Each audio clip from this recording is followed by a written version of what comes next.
Vamos a trabajar hoy la diferenciación perceptiva. Para empezar, digamos que la percepción se puede dividir en tres categorías fundamentales. La primera es la percepción visual, la segunda sería la percepción auditiva o acústica, y en la tercera agrupamos la percepción táctil, la olfativa y la gustativa en lo que llamamos la percepción kinestésica, con K, kinestésica. Vamos a decir que en realidad cada uno de esas percepciones se puede desarrollar y su forma natural de desarrollar es utilizar una sistemática evaluación de lo que oímos, de lo que vemos y de lo que sentimos. Ahora bien, en nuestra cultura ese desarrollo se deja al azar. Por ejemplo, en mi caso, yo nací en un hogar donde mi mamá era preferiblemente acústica. Era una persona que cantaba muy bien, muy bonito, muy afinada, y que pasó su juventud y parte de su vida adulta también, mucho tiempo, con el radio aquí haciéndole segunda al cantante de turno. O sea, ella era una mezzosoprano, cantaba muy bien en primera voz o en segunda. Muy fina era.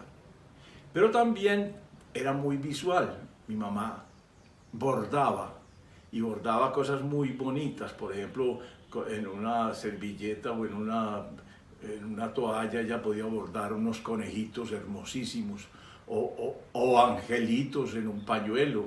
En fin, bordaba muy bonito y tenía mucha capacidad visual. Pero en cambio no tenía muy bien desarrollado lo que sería la percepción kinestésica. De hecho, les cuento que yo nunca recordé, ni sé, ni supe cómo olía mi mamá, porque no tenía, por ejemplo, no usaba perfumes y de desodorante tampoco se sentía que hubiera una fragancia específica típica de un desodorante común y corriente. No sé cómo controlaba su sudoración y sus olores, pero tampoco olía nunca mal, sino que simplemente uno no detectaba cómo olía.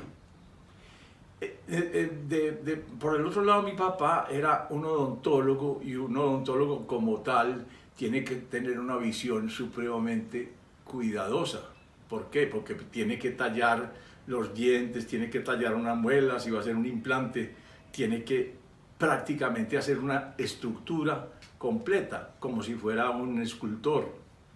Entonces mi papá era muy bueno inclusive tallando madera, y tenía varias cosas hechas en madera muy bien elaboradas.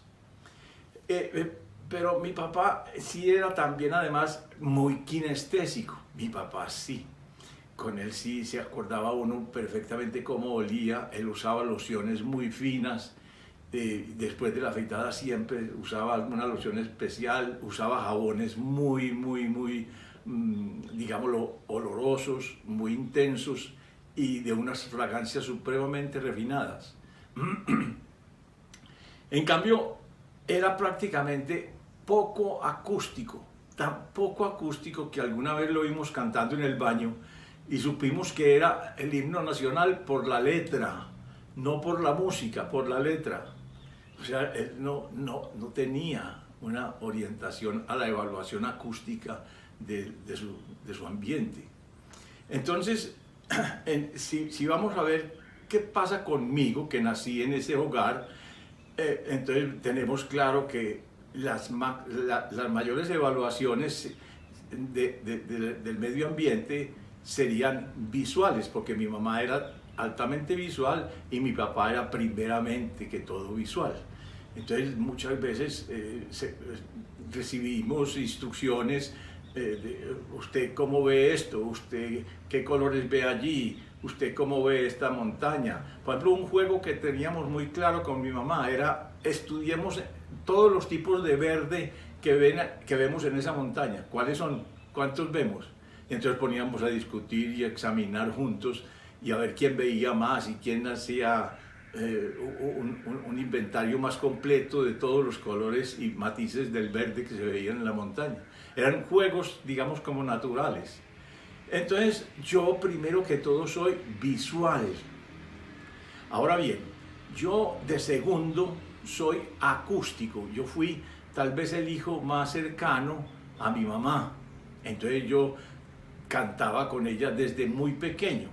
Y desde muy pequeño estaba también oyéndola. Y me encantaba además toda la música que ella interpretaba. Entonces yo me aprendía las canciones y, y las cantaba con ella.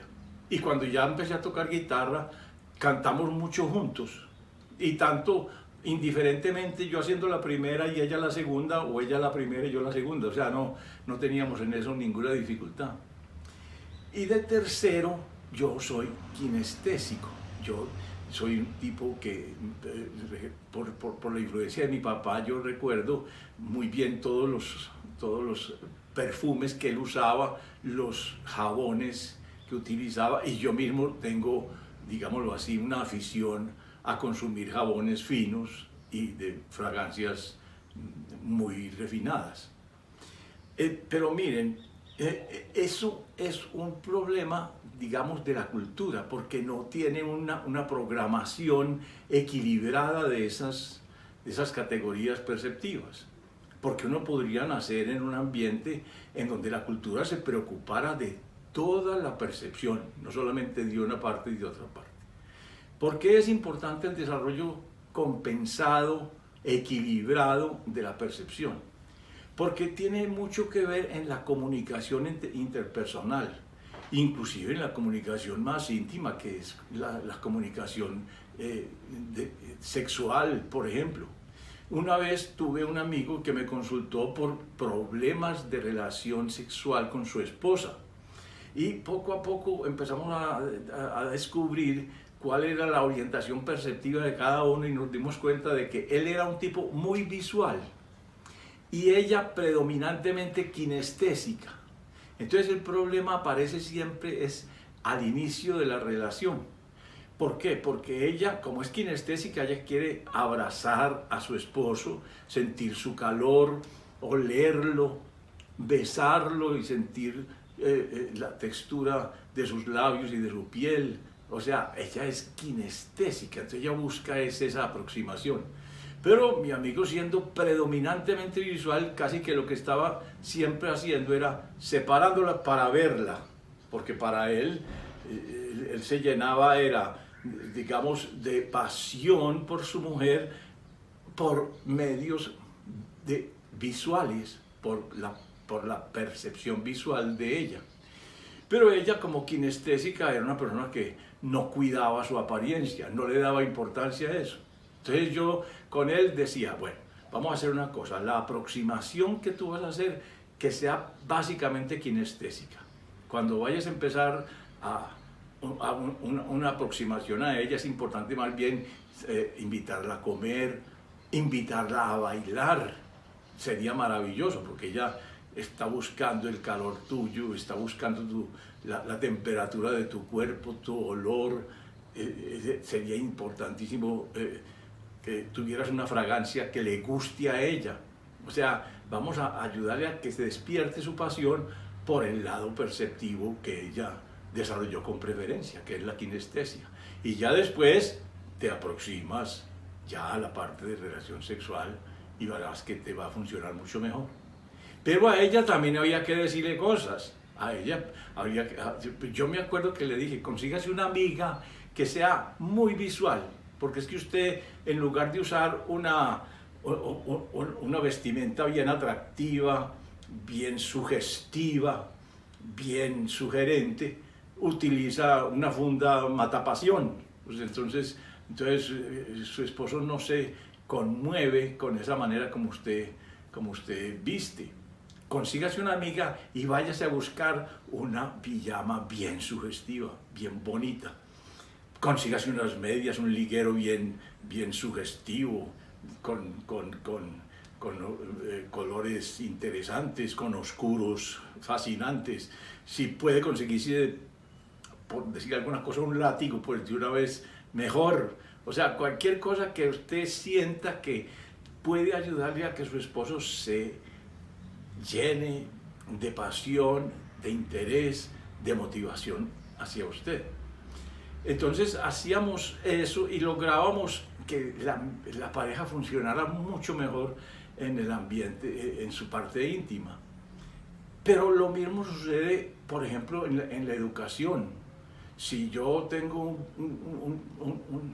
un grupo donde básicamente la gente es kinestésica y yo estoy basándome toda mi exposición en gráficas visuales, en fotos, en iluminación, en cosas que entran es básicamente por la visión y no por la parte kinestésica, yo estoy desaprovechando todo el desarrollo perceptivo que ha hecho la gente, y mis alumnos no me aprovechan tanto a mí porque tienen que hacer un esfuerzo muchísimo más alto, porque los estoy obligando a que centren su atención en algo que no tiene tanto significado para ellos como los estímulos de tipo kinestésico. Pero entonces fíjense bien, nosotros podemos hacer ejercicios sistemáticos, visuales, acústicos y kinestésicos completos. Kinestésicos porque cuando estamos tocando algo somos mucho más cuidadosos y más atentos para percibir bien la textura de las cosas.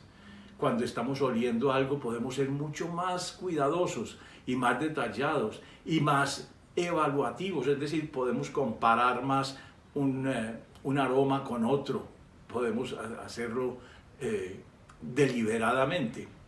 Y también podemos hacerlo más con el gusto. Cuando estemos comiendo podemos atender muy bien a los sabores, a los matices de los condimentos que tiene la comida y en fin, porque mientras más atendamos a ellos, más completa será el desarrollo kinestésico.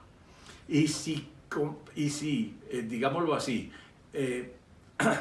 balanceamos la evaluación kinestésica con la evaluación acústica, le ponemos más cuidado a las personas, cómo hablan, cuál es el timbre de voz de una persona. Porque una persona a veces habla profundo, a veces habla muy alto, a veces muy agudo, a veces muy profundo y muy grave. Entonces, cada uno de esos matices acústicos nos ayuda. Y oyendo, por ejemplo, la música, uno puede orientarse a estudiar los sonidos de los distintos instrumentos. En una orquesta, por ejemplo, uno se puede definir claramente y decidir, no, es que voy a atender bien a la melodía y a la armonía, cómo la hacen, y cuáles son los instrumentos que participan y en qué momento lo hacen. Entonces, si nosotros hacemos ese tipo de ejercicio sistemático, no importa la edad en que empecemos, no importa, porque lo importante es, recuerden que en el cerebro todo se desarrolla por deliberación y sin límite, o sea que nosotros podemos envejecer cada vez siendo mucho más integrales en nuestra percepción. Eso es todo por hoy, mucha suerte.